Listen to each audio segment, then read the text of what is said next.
સરમણભાઈ જેવી વ્યક્તિઓને, રામ સાહેબ જેવી વ્યક્તિઓને અને આપણા સમાજની બીજી શિક્ષણની અંદર જેની પાસે વિઝન છે, દ્રષ્ટિ છે, હું વિદ્યાર્થીઓને કહું છું હંમેશા માટે કે આવતીકાલ કેવી હશે આપણે નથી જાણતા. એવું નથી, હવે એમ નહીં કહી શકીએ કે આવતીકાલ કેવી છે હું નથી જાણતો.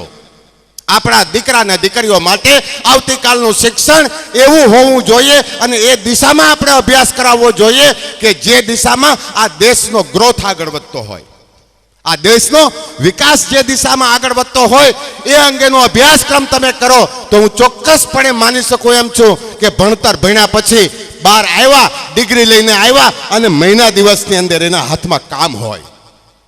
જેમ સિવિલ એન્જિનિયરનો ગ્રોથ વધ્યો છે, આખા દેશની અંદર બાંધકામો ચાલી રહ્યા છે, સરકારી, અર્ધ સરકારી, પ્રાઇવેટ, કોર્પોરેટ જગત, ઇન્ડસ્ટ્રી જગત, અને એ માણસોને લઈ જાય છે તમારી પાસેથી.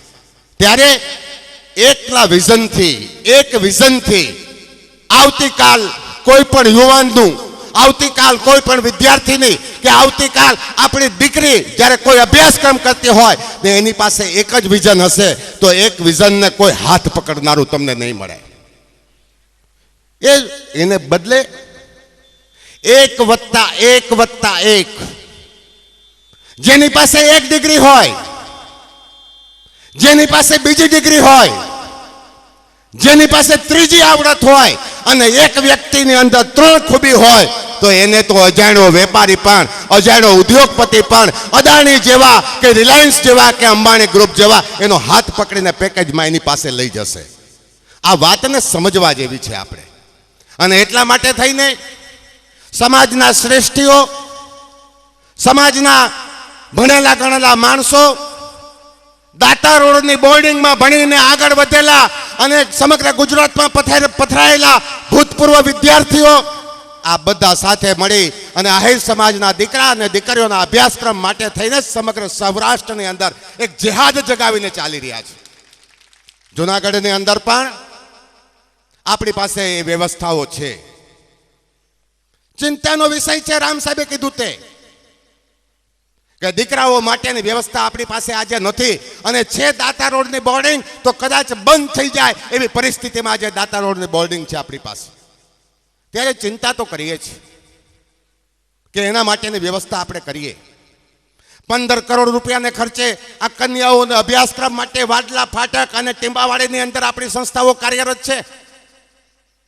જામનગર જિલ્લાની અંદર, ભાવનગર જિલ્લાની અંદર, અમરેલી જિલ્લાની અંદર, જુનાગઢ જિલ્લાની અંદર, કચ્છ જિલ્લાની અંદર આહિર સમાજના દીકરા અને દીકરીઓ માટેની સંસ્થાઓ કાર્યરત થઈ છે.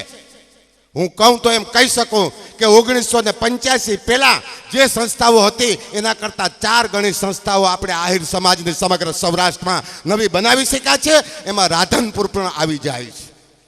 અને ત્યારે સમાજ પાસેથી અપેક્ષા રાખતા હોય છે સમાજની વ્યક્તિઓ, સમાજ પાસેથી અપેક્ષા રાખે છે સમાજના બાળકો, સમાજ પાસેથી અપેક્ષા રાખે છે સમાજનો વિદ્યાર્થી કે સમાજ અમને કંઈક મદદ કરે, અમારા માટેની કંઈક વ્યવસ્થા કરે અને એમાં આપણે સહભાગી થવાની વાત આવતી હોય છે. ક્યારેક ક્યારેક બહુ આનંદ થાય છે શરણભાઈ, ક્યારેક ક્યારેક બહુ દુઃખ પણ થાય છે.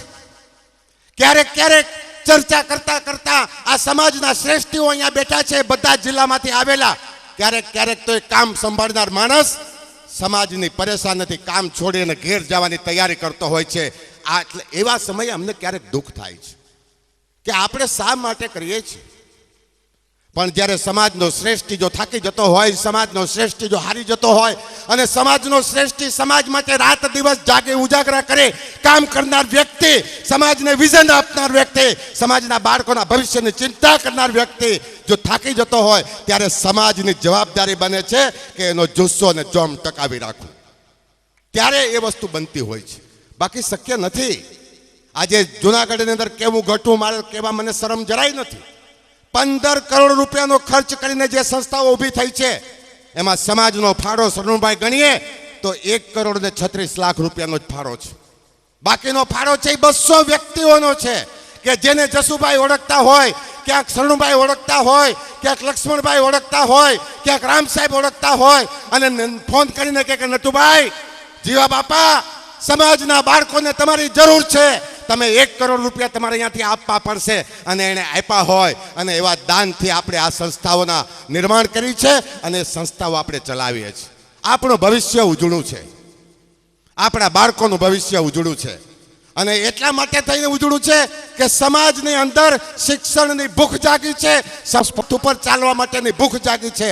અને હું તો ચોક્કસ કહીશ કે માણસ થાકે નહીં, માણસ પોતાના પ્રયત્ન ચાલુ રાખે, અથાગ પ્રયત્નથી પોતાનું કામ કરતો જાય, દિશા મળે તો દિશા લેતો જાય, અને ન મળતી હોય તો શરમણભાઈ જેવાને અને રામ સાહેબ જેવાને પૂછીને આગળ વધતો જાય. હું ચોક્કસપણે મને આપણા ઈષ્ટદેવ કૃષ્ણ ભગવાનના ચરણોમાં માથું મૂકીને મને એની ઉપર એટલો વિશ્વાસ છે કે આપણને નિરાશ ક્યારેય કર્યા નથી, અને ભવિષ્યમાં પણ આપણે નિરાશ ન કરે. આ વાત થઈ સામાજિક જીવનની વાતો. આજે આપણે મળ્યા છે ધર્મના પ્રક્રિયામાં. વેરાવરી માતાજીનું મંદિર કરંગિયા પરિવાર દ્વારા એનું નિર્માણ, એની પ્રાણ પ્રતિષ્ઠા, આવતીકાલે એનો હોમનો છેલ્લો દિવસ, અને એવે વખતે મળ્યા છે ત્યારે ધર્મનો કાર્યક્રમ છે એમ કહીએ તો પણ ચાલે. અને ધર્મના કાર્યક્રમમાં મળ્યા હોય ત્યારે અહીંયા બેઠેલો કોઈ પણ વ્યક્તિ ધર્મ વિહોણો નહીં હોય. કોઈ કૃષ્ણને માનતા હશે, કોઈ માતાજીને માનતા હશે, કોઈ ઈષ્ટદેવને માનતા હશે, કોઈ સંપ્રદાયમાં માનતા હશે, કોઈ મુસ્લિમ ધર્મમાં માનતા હશે, કોઈ ખ્રિશ્ચનમાં માનતા હશે, અથવા તો કોઈ અન્ય કોઈ ધર્મની અંદર માનતો હશે. પણ એ ઉપસ્થિત એક માણસ કોઈને કોઈ ધર્મમાં માને છે. અને ત્યારે પ્રશ્ન પેદા થાય છે મગજની અંદર, પ્રશ્ન પેદા થાય છે વિચારોની અંદર, મસ્તિષ્કની અંદર બુદ્ધિ ભગવાને આપી છે તેમાં કે ધર્મની વ્યાખ્યા શું કરવી, ધર્મ કોને કેવો.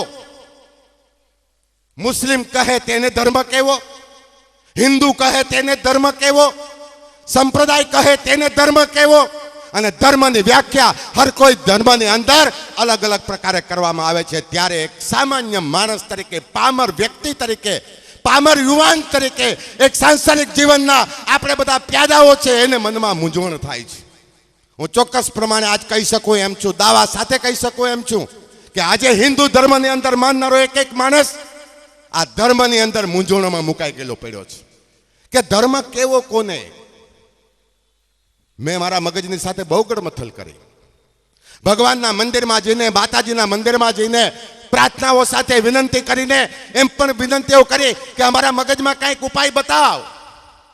અને ત્યારે મને એમ લાગ્યું કે આપણે આજે આ ઉપાય ગોતવાની વાત કરીએ છીએ ભગવાન પાસે, માતાજી પાસે, જેણે આપણને ઉપાય આપણા જન્મ પહેલા, જન્મોના જન્મ પહેલા, યુગના યુગ પહેલા આપણને આપી દીધો કે ધર્મ એટલે શું.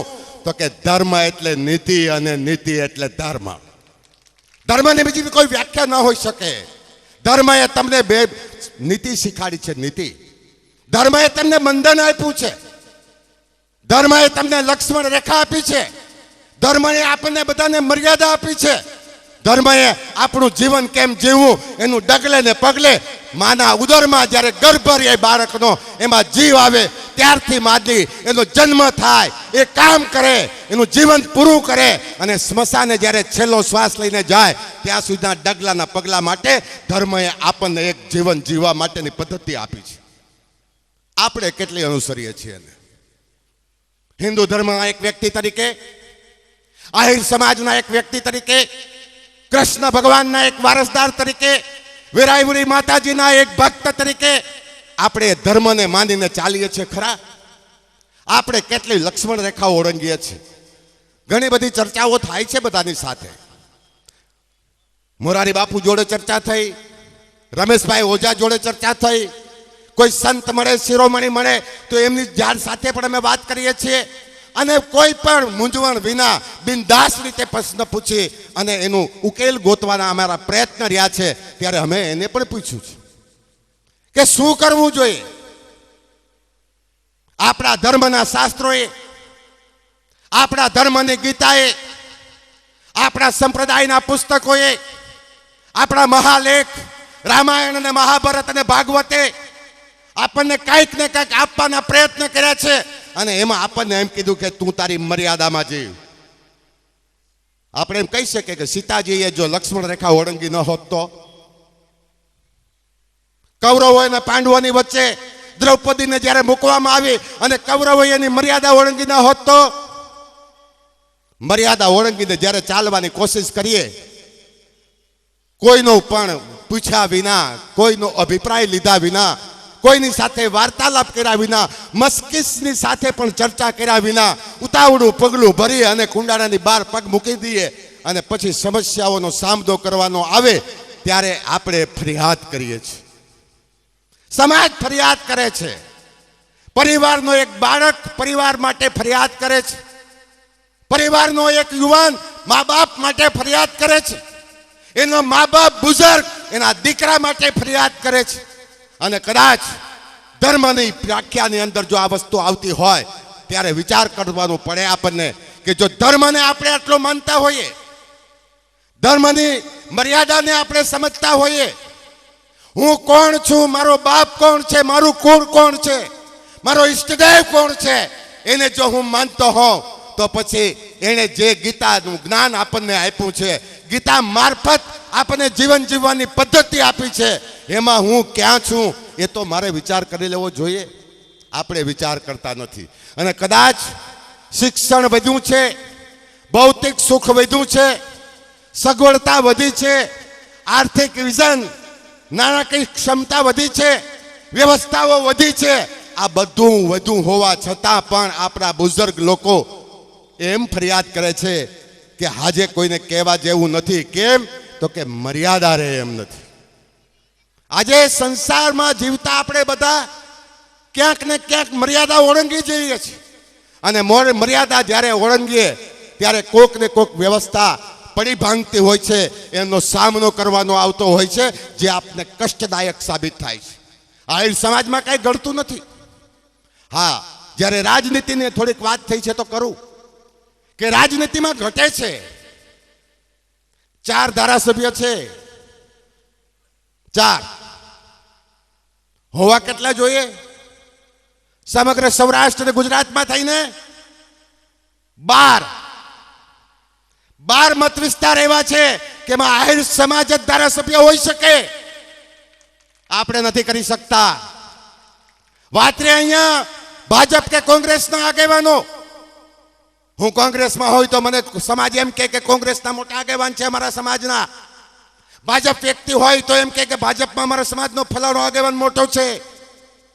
પણ મારે એ પણ કહેવું પડે કે આજની તારીખ સુધી હિન્દુસ્તાનને આટલા વર્ષથી રાજ મળ્યા પછી, ગુજરાતની આટલા વર્ષથી રાજ્ય મળ્યા પછી આપણે ભાજપ કે કોંગ્રેસ કે અન્ય પક્ષની અંદર એક પણ વ્યક્તિ કોઈ પણ પાર્ટીમાં આપણે એવો પેદા કરી નથી આપ્યો કે જે ટિકિટ માગવાનું નહીં, ટિકિટ આપવાનું કામ કરતો હોય. ટિકિટ આપવાનું કામ કરે ને એક એવો માણસ જ આપણે પેદા નથી થવા દીધો. ક્યાંક ને ક્યાંક ઊભો થયો હોય તો લાત મારીને પડ્યો હોય, ક્યાંક ને ક્યાંક વાહડો પડીને ચડતો હોય તો ગાડીઓ નાખ્યો હોય. આ આપણી વાસ્તવિકતા છે. મુઠ્ઠી બંધ છે ને એમાં મજા છે. મુઠ્ઠી બંધ છે એમાં મજા છે. અને એટલા માટે એક સમાજના વ્યક્તિ તરીકે, સમાજના જવાબદાર માણસ તરીકે, રાજકીય પાર્ટીની અંદર પણ એક પદ ધરાવનાર વ્યક્તિ તરીકે હું અન્ય સમાજની સાથે મારા સમાજની સરખામણી કરવા માંગતો નથી. હું સમાજને વિનંતી કરવા માંગુ છું કે આ સમાજ એ સમાજ છે જે કૃષ્ણ ભગવાનનો વારસદાર છે, જે આપવાનું કામ કરતો આવ્યો છે. અને એટલા માટે આપણો વિકાસ આપણે પોતે ડંકારવો પડે. આપણો વિકાસ આપણે પોતે આપણી કેડી બનાવવી પડે. અને કેડી બનાવવાની અંદર સમાજના શ્રેષ્ઠીઓ અને સમાજની સંસ્થાઓએ માર્ગદર્શક બનતી રહી છે અને બનતી રહેશે. ત્યારે વિચાર તો મારે કરવાનો છે એક વ્યક્તિ તરીકે. કેટલા બધા લોકો ક્યારેક ક્યારેક અહીંયા તમારી જ વાત નથી કરતો, આગેવાનો પણ, આગેવાન કક્ષાના માણસો પણ કહેતા હોય છે મારા માટેની વાત. જસુભાઈને કેમ કહી શકાય? હું આજે પણ એમ કહું છું કે મને ગમે તેમ કહી ન શકાય. હું એ વાતમાં સહમત જ નથી થતો. ગમે તે કહી ન શકાય. મારે મારા બાપને કેમ કહેવું જોઈએ? આપણે આપણી માં કહીએ છીએ, એ આમ ગણીએ તો આપણા બાપની બાયડી પણ થાય ને. પણ આપણે કહીએ છીએ કે મારા બાપની બાયડી નહીં. એમાં શિષ્ટાચાર નથી. શિષ્ટાચાર એને માં કેવી એમાં છે. અને આહિર સમાજ એ વાત સારી રીતે સમજે છે. અને સમાજની આ પ્રક્રિયાઓના ભાગ તરીકે જ્યારે આપણે બધા ચર્ચા કરતા હોઈએ ત્યારે કહેવાનું મન તો આનાથી પણ ઘણું બધું થાય છે. એક એક મુદ્દાની છણાવટ કરવા બેસું, આવતીકાલ સાંજ પડે ત્યાં સુધી આની ચર્ચા થઈ શકે એમ છે. કારણ કે તમારા અને મારા જીવનને લગતો, તમારા અને મારા આવતીકાલને લગતા પ્રશ્નો છે આપણી પાસે. અને ત્યારે ઘણા એમ કે હું જસુભાઈને ઓળખું, અમારા કોઈ આગેવાન પણ કે હું ઓળખું, તું ના ઓળખ. હું ક્યારેક કહું છું મજાકમાં કે મને 58 વર્ષ થયા, 12 વર્ષ બાળપણના કાઢી નાખીએ તો પણ મારી પાસે 45 વર્ષ રહ્યા. માણસ કયો કેને ઓળખી શકે? તો કે જેની સાથે વધારે સમય પસાર કરતો હોય તે. તો વ્યક્તિની સાથે અન્ય કોઈ વધારે સમય પસાર નથી કરતો, પોતે ને પોતે એની સાથે વધારે સમય પસાર કરે છે. મારી જાતને, મને પોતાને, હું 45 વર્ષમાં મને નથી ઓળખી શક્યો. અને કોક મને એમ કે હું એને ઓળખું, ના, એમ ઓળખી નથી શકાતું. આપને આપણા ઈષ્ટદેવે કીધું છે કે કર્મ કર, કર્મ કર, કર્મ કર ને કામ કર. આપણે અમેરિકાની સાથે આપણી વાતો કરવા માંગીએ છીએ, અમેરિકાની વ્યવસ્થાઓને આપણે વખાણીએ છીએ, યુરોપની, લંડનની, ફ્રાન્સની, ઓસ્ટ્રેલિયાની આંતરિક વ્યવસ્થાને આપણે વખાણીએ છીએ અને મજા પણ બહુ આવે. પણ એ જોયું કે ત્યાંનો એકો એક માણસ કામ કરે છે, 18 વર્ષનો થાય કામે વળગી જાય, સાંજે 2 પૈસા કેમ કમાવે એની ચિંતા કરતો થાય, અને કોઈ પણ સારું સજ્જનતાનું કામ કે જેમાં ચોખ્ખા પૈસાનો હિસાબ હાથમાં આવતો હોય, મેલા પૈસાની ચોખ્ખા, તો એવું કોઈ કામ કરતા નાનો યુવાન કે યુવતી અચકાત નથી. આપણે તો નાનપ અનુભવીએ છીએ. મને તો ખુરશી મળે તો કામ કરું, નહીતર મારે કામ કરવું નથી. હમણાં અદાણીની અંદર ભાઈનું નામ શું કીધું તમે? રામદેવભાઈ. અહીંયા મારી બાજુમાં જીએસસીએલમાં શરૂઆતમાં નોકરી કરતા. જીએસસીએલમાં મારાથી ઘરથી 7 કિલોમીટર થાય. કેમ ભાઈ અદાણી એને ગોતીને લઈ ગયું? કેમ કોઈને કોઈ છોકરાને 25 લાખનું પેકેજ આપે છે? કેમ કોઈને 40 લાખનું કોઈ પેકેજ આપે છે? કોઈ કેમ બિરલા ને ટાટા ગ્રુપ વાળા આપણામાંથી પણ જો સારા વિદ્યાર્થી ઉચ્ચ કક્ષાના હોય તો એ પિલાણી માટે, ભણવા માટે શા માટે મોકલે છે? કારણ કે એને ભવિષ્યમાં એનું વળતર જોઈએ છે એમાંથી. તો શું આપણા મા બાપને આપણે કંઈ આપવા માંગતા નથી? શું આપણા પરિવારને આપણે કંઈ આપવા માંગતા નથી? શું આપણા સમાજને આપણે કંઈ આપવા માંગતા નથી? જ્યારે હું એક મુઠ ઉચેરો માનવી બનું, ભગવાને મારી બુદ્ધિની તીવ્રતા જો આપી હોય અને એ તીવ્રતાને આ સમાજની વચ્ચે સરાણીએ ચડાવી અને એને જો કામે લગાડતા હોય તો અપેક્ષા તો હોઈ શકે, અપેક્ષા હોય છે. અને ત્યારે ક્યારેક કહેવાનું પણ મન થાય છે ભણેલ છોકરા અને છોકરીઓને કે એવું ભણતરથી કેવું આપણું, કે જે ભણતર ભણ્યા પછી આપણા મા બાપને આપણે ભૂલી જઈએ, જે ભણતર ભણ્યા પછી આપણા ગુરુજીને આપણે ભૂલી જઈએ, જે ભણતર ભણ્યા પછી આપણી સંસ્થાને આપણે ભૂલી જઈએ, આપણા સમાજને આપણે ભૂલી જઈએ. એ ભણતરનું કોઈ મૂલ્ય રહેતું નથી. અને એટલા માટે આવતીકાલનું ભણતર, આવતીકાલનું ભવિષ્ય, હિન્દુસ્તાનની પ્રગતિ જે દિશામાં જવાની હોય એ પ્રકારના ભણતરની અંદર આ સમાજના વિદ્યાર્થીઓ, દીકરા અને દીકરીઓ અભ્યાસ કરે એવું સમાજના શ્રેષ્ઠીઓ ઈચ્છે છે અને એના માટેના તનતોડ પ્રયત્ન કરે છે. ત્યારે સમાજના તમામ લોકોને મારી વિનંતી છે કે થાય તો મદદ કરજો, થાય તો એમાં 2 પૈસાનો પણ યોગદાન આપજો, થઈ શકે તો સમય આપવાનું યોગદાન કરજો. જેમ શરમણ પાસે અમે માંગ્યું કે તું ત્યાંથી રિટાયર થયો છે, અહીંયા સમાજની આ સંસ્થાઓની અંદર અમારી પાસે વિઝન નથી, અમારી પાસે દિશા આપનાર ઘટે છે, તારી અહીં જરૂરિયાત છે. જેમ સામેથી એનો હાથ પકડીને માગીએ છીએ કે તારે અહીંયા કામ કરવું પડે. હું વિશ્વાસ ધરાવું છું શરમણ કરંગિયા, ડોક્ટર શરમણ કરંગિયા આ વેરાવળી માતાજીના પ્રાણ પ્રતિષ્ઠાની પ્રક્રિયાના આગલા દિવસે જ્યારે આ ચર્ચા થાય છે ત્યારે ના પાડી ન જ શકે એટલો તો વિશ્વાસ ધરાવું છું કે એમાં ના ન પાડી શકે. કારણ કે જેદી એની કોઈ ક્ષમતા નહોતી, ક્ષમતા એની ઓછી હતી અને તેદી પણ એની પાસે સમય માંગ્યો તો એણે ના નથી પાડી. એની પાસે વધારે કંઈક માંગ્યું તો પણ એણે ના નથી પાડી કે સમાજનું મારા ઉપર ઋણ છે અને સમાજનું ઋણ ચૂકવવા માટેના અમે પ્રયત્ન કર્યા છે. આજે હું પણ તમારી સમક્ષ આ લોકો એની તૈયારી કરે છે. મને બહુ ઉપમા આપવામાં આવે છે, મારા માટે બહુ સારું માન અને સન્માન આહિર સમાજ ધરાવે છે. સાથે સાથે અન્ય સમાજના લોકો પણ એટલું જ માન સન્માન આપે છે. અને ત્યારે હું કોઈ સમાજ ઉપર ઉપકાર નથી કરતો, હું સમાજ ઉપર કોઈ ઉપકાર કરતો નથી. સમાજનો ઉપકાર જે અમારા ઉપર છે, અમારા પરિવાર ઉપર, એ ઉતારવાના સતત અમે પ્રયત્ન કરીએ છીએ કે અમારું ઋણ અમે ઉતારી શકીએ. અને ઋણ ઉતારવા માટેના અમારા જે ભગવાને અમને સમજ આપી છે, શક્તિ આપી છે, દરેક કામ કરવા માંગીએ છીએ. તમારો વધારે સમય નહીં લેતા આજના આ કાર્યક્રમમાં અમને આમંત્રણ આપ્યું અને એ કાર્યક્રમમાં માન સન્માન આપ્યું. સમાજના શ્રેષ્ઠીઓ વચ્ચે સમાજની માતાઓ, બહેનો અને દીકરીઓ અને બાળકોની જ્યારે ઉપસ્થિત છે, આ સમાજની 4 પેઢી અહીંયા બેઠી છે, એ સમાજના હજારોની સંખ્યાના લોકો વચ્ચે વિચારો વ્યક્ત કરવા માટેની તક આપી અને સમાજની વચ્ચે અપીલ કરવા માટેની તક આપી. એ બદલ આયોજકોનો, બામણાસા ગામનો જેટલો પણ આભાર ને ઉપકાર માનવું એટલો ઓછો પડે. કારણ કે બામણાસા ગામે અમારા પરિવારની રાજનીતિમાં મોટું યોગદાન રહ્યું છે. બામણાસા ગામનું જ્યારે મારા બાપુજીની હયાતી હતી ત્યારથી હું એમ કહીશ કે મને સમાજ સવિશેષ પ્રેમ આપે છે અને સવિશેષ પ્રેમ આપે છે એની નોંધ મેં બરાબર મારા દિલ, હું ડાયરી રાખતો નથી ક્યારેય, ડાયરીમાં લખતો પણ નથી ક્યારેય, પણ દિલમાં રાખીને ચાલું છું ને ભગવાનને પ્રાર્થના કરું છું. જ્યારે મંદિરમાં બહુ ઓછો જાઉં છું, પણ જાઉં છું ત્યારે પ્રાર્થના કરું છું કે સદબુદ્ધિ આપજે, બુદ્ધિ બગાડતો નહીં.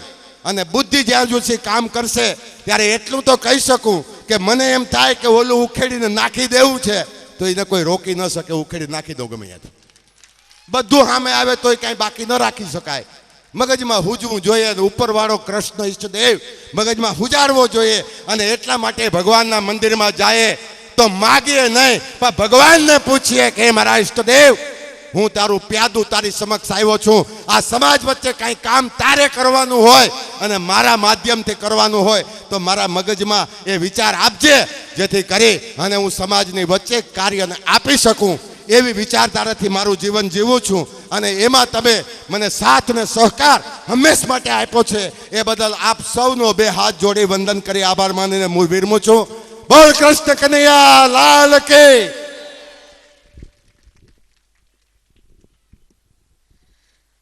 જસુભાઈએ વર્તમાન પરિસ્થિતિનો પૂરો ચિતાર આપણી સમક્ષ મૂકી દીધો. આપણે ક્યાં છીએ, શું કરવાનું છે, ક્યાં જવાનું છે અને ક્યાં આપણી જવાબદારી સ્થિર થાય છે, સ્થિત થાય છે, એ વાત એમણે આપણને કહી. આપણી વચ્ચે ઘણા બધા મહાનુભાવ ઉપસ્થિત છે, એમની નોંધ લેતા હું આનંદ અનુભવું છું. શ્રી હરદાસભાઈ ખવા, પૂર્વ જિલ્લા પ્રમુખ જામનગરથી આપણી વચ્ચે ઉપસ્થિત થયા છે. Director Shri district cooperative bank જામનગરથી મેરકભાઈ ચાવડા આપણી વચ્ચે ઉપસ્થિત છે. ઉપરાંત કેશોદથી મિત્રો પણ આપણી વચ્ચે ઉપસ્થિત છે. બામણવાડા પરથી મિત્રો આપણી વચ્ચે આવેલા છે, કાનભાઈ રામ. અને ઉપરાંત ઘણા બધા મિત્રો આપણી વચ્ચે ઉપસ્થિત છે. એ તમામને ફરીથી આવકારું છું અને અમારો આનંદ છે કે આટલા મોટા સમૂહમાં અને સમૂહને કંઈક ને કંઈક રીતે તમે બુસ્ટિંગ કરવા માટે અથવા તો એમને કંઈક પ્રોત્સાહન આપવા માટે, પ્રેરણા આપવા માટે ઉપસ્થિત થયા છે. એ અમારા માટે આનંદ અને ગૌરવની ગાથા છે એમ કહું તો ચાલે. અકડેઠઠ ડાયરો ગોઠવાયો હોય ત્યારે મારા જેવા અલ્પ નોલેજવાળા માણસોએ બહુ માથાકૂટ ન કરવી જોઈએ, પણ કેટલીક જાહેરાતો માટે આવું છે. અહીંયા એક બેબી, એક દીકરી અહીંયા મા બાપથી છૂટી પડી ગઈ છે. સિદ્ધિ એટલે છૂટી પડી ગઈ છે, નામ સિદ્ધિ છે. હવે જે બેન અથવા ભાઈની સાથે બેબી હોય અને આડાવડું કંઈક જતા આવતા રહી ગઈ હોય, કારણ કે બધો દાયરો ઘણો બધો છે એટલે તરત ખ્યાલ ના હોય, એ પણ શોધતા હશે.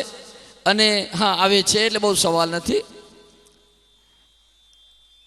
આવે છે ત્યાંથી. હા, ઓકે ઓકે.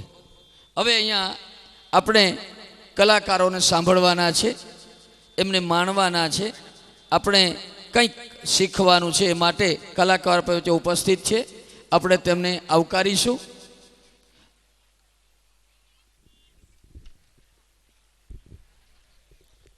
આભાર જસુભાઈનો, આભાર ખૂબ સારું વક્તવ્ય આપ્યું અને એમાંથી આપણે ધડો લઈએ એવી હું આપ સૌને વિનંતી કરું છું. ડૉક્ટર એસડી કરિંગિયાનો પણ આભાર. ખૂબ સારી કામગીરી એમણે કરી. હવે પ્રોગ્રામ શરૂ થવામાં જ છે. તમે બધા શાંતિ જાળવો અને વ્યવસ્થિત જગ્યા શોધીને બેસી જાઓ એવી મારી વિનંતી છે. આગળ જે વીઆઈપી આપણે સ્ટેન્ડ બનાવ્યું છે એમાં ઘણા બધા મહેમાનો હજી આવે જ છે. એટલે હું એક ખાસ હાર્દિક વિનંતી કરું કે આપણા પરિવારના ભાઈઓ હોય સાઈડમાં આ બાજુ થોડાક આવતા રહે તો મહેમાનોને આપણે બેસવા માટે જગ્યા આપી શકીએ. એટલે આગ્રહભરી મારી વિનંતી છે કે આપણા પરિવારના ભાઈઓ હોય તો સાઈડમાં થોડાક આવતા રહે તો આપણે મહેમાનોને સારી રીતે બેસાડી શકીએ. કાર્યક્રમ શરૂ થવામાં જ છે માટે શાંતિ જાળવજો અને વ્યવસ્થા જળવાય એ માટે આપણા ભાઈઓ છે એ જગ્યા કરી આપે. આગળ ઘણા બધા આપણા ભાઈઓ બેઠા છે. હું વિનંતી કરું કે આપમેળે ઊભા થઈ અને આ બાજુ સાઈડમાં આવતા રહે તો આપણે મહેમાનોને બેસાડી શકીએ. હવે કીર્તિદાનભાઈ પણ આવી ગયા છે અને કદાચ માયાભાઈ પણ આવી ગયા હશે.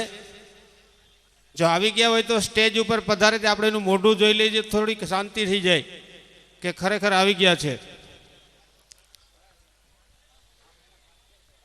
આજુબાજુ ઊભેલા ભાઈઓ જરાક શાંતિથી નીચે બેસી જાય, અવર જવર ઓછી થાય એવું કરજો. હજી મહેમાનોનો પ્રવાહ આવે જ છે એટલે મહેરબાની વાસ્તે આપણે ગામના ભાઈઓ હોય થોડાક આ બાજુ આવતા રહ્યો, જગ્યા કરી આપો એવી મારી વિનંતી છે. આગળ આવી જાઓ ગોવિંદભાઈ, આગળ આવજો. ખૂબ મહેમાનો આવ્યા છે. આપણા આમંત્રણને માન આપી અને ખૂબ મોટો સમુદાય અત્રે આ ગરમીમાં પણ ઉપસ્થિત થયો છે. આપણે સંયમ અને શિસ્ત જાળવીએ.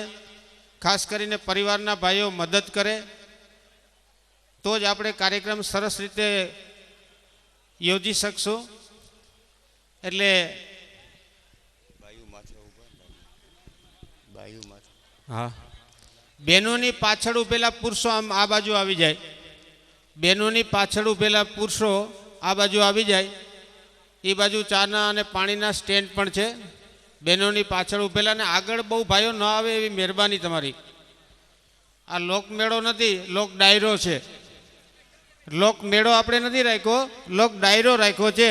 એટલે લોક ડાયરાનો માહોલ ઊભો થાય અને કલાકારને આવીને પણ કંઈક બોલવાની ઈચ્છા થાય એવી મારી તમને વિનંતી છે. થોડીક શિસ્ત જાળવી અને શાંતિથી પોતપોતાની જગ્યા લઈને બેસો. આ તો ખૂબ લાંબા સમય સુધી માણવાનો કાર્યક્રમ છે. ઊભા પૈકે પણ કાંઈ નહીં થઈ શકે. ભાઈ ત્યાં એ સ્ટેન્ડ પાસેથી ઊભા થઈ જાઓ, એ બાળકોને ઊભા કરો. થોડા કાર્યકર ભાઈઓ આ બાજુ આવો ને. હાવ જકલાઈ ગયા. આપણા યુવાનોને આપણા ભાઈઓને જરાક ઊભા કરો આજુબાજુમાંથી. આ બાજુ લઈ લ્યો. મહેમાન આવે એટલે જગ્યા કરજો. બસ એમ જરાક પીખડીને ટેકો કરો તો ઊભું થવાય. બેહાઈ ગયા પછી ઊભું ન થવાય કેમે.